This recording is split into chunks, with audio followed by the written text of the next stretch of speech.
OU joint student union leader Azad స్పష్టం చేశారు. అయితే ధర్మేంద్ర ప్రధాన్ రాజీనామాతో సమస్య పరిష్కారం కాలేతున్నారు. క్షేత్రస్థాయిలో విద్యార్థులకు నష్టపరిహారం చెల్లించాలని కూడా డిమాండ్ చేశారు.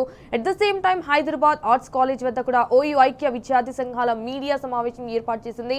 చనిపోయిన విద్యార్థులకు ₹1 కోటి ఎక్స్ గ్రేషియా ప్రకటించే వరకు పోరాటం ఆగదని కూడా ఆయన తేల్చి చెప్పారు.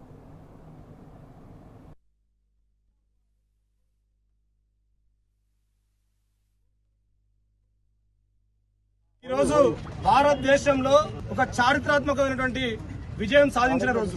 భారతదేశంలో ఉన్నటువంటి విద్యార్థులందరూ ఏకమై నీట్ పేపర్ లీకేజీకి కారణమైనటువంటి దోషులను శిక్షించాలని చెప్పేసి, అదేవిధంగా ధర్మేంద్ర ప్రధాన్ రాజీనామా చేయాలని చెప్పేసి ముక్త కంఠంతో దేశం ఏకకంఠంతో నిర్ణయించడం జరిగింది.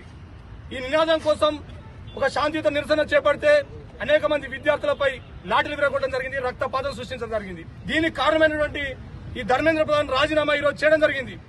మేము ఈ యొక్క పోరాటాన్ని భారతదేశ విద్యార్థుల విజయంగా చెప్తా ఉన్నాం. ఈ విజయానికి రైతులు మద్దతు ఇచ్చిళ్ళు, కార్మికులు మద్దతు ఇచ్చిళ్ళు, మీడియా మిత్రులు మద్దతు ఇచ్చిళ్ళు, అదేవిధంగా ఎక్స్ ఆర్మీ వాళ్ళు కూడా మద్దతు ఇచ్చిళ్ళు. దేశవ్యాప్తంగా విద్యార్థులకు ఏకమై ఈ రోజు ధర్మేంద్ర ప్రధాన్ ను గద్దె దిగేలా చేసిళ్ళు. అదేవిధంగా ఎవరైతే చనిపోయిన విద్యార్థులున్నారో వాళ్ళందరికీ కూడా ₹1 కోటి ఎక్స్గ్రేషియా అందే వరకు కూడా ఈ పోరాటం ఉంటుందని చెప్పేసి ఈ సందర్భంగా తెలియజేస్తా ఉన్నాం. అదేవిధంగా ఈ లీకులకు కారణమైనటువంటి అసమర్థ ఎన్టీఆర్ మొత్తం కూడా రద్దు చేయాలని చెప్పేసి కూడా ఈ సందర్భంగా తెలియజేస్తా ఉన్నాం. నరేంద్ర మోడీకి మేము ఒకటే హెచ్చరిక జారీ చేస్తా ఉన్నాం. మీరు మీ మత మౌఢ్యాన్ని విద్యార్థులపై రుద్దాలని చూస్తే ఈ దేశంలో చెల్లదు. విద్యార్థులమంతా కూడా ఈరోజు ఏకతాటిపై మేము NGP 2020 వ్యతిరేకించాలని చెప్పేసి ఏకతాటిపై నిందిస్తా ఉన్నాం. ఎవరైతే ధర్మేంద్ర ప్రధాన్ ఇంత మారణ కారణమైందో అతన్ని అరెస్ట్ చేసి జైల్లో వేయాలని చెప్పేసి కూడా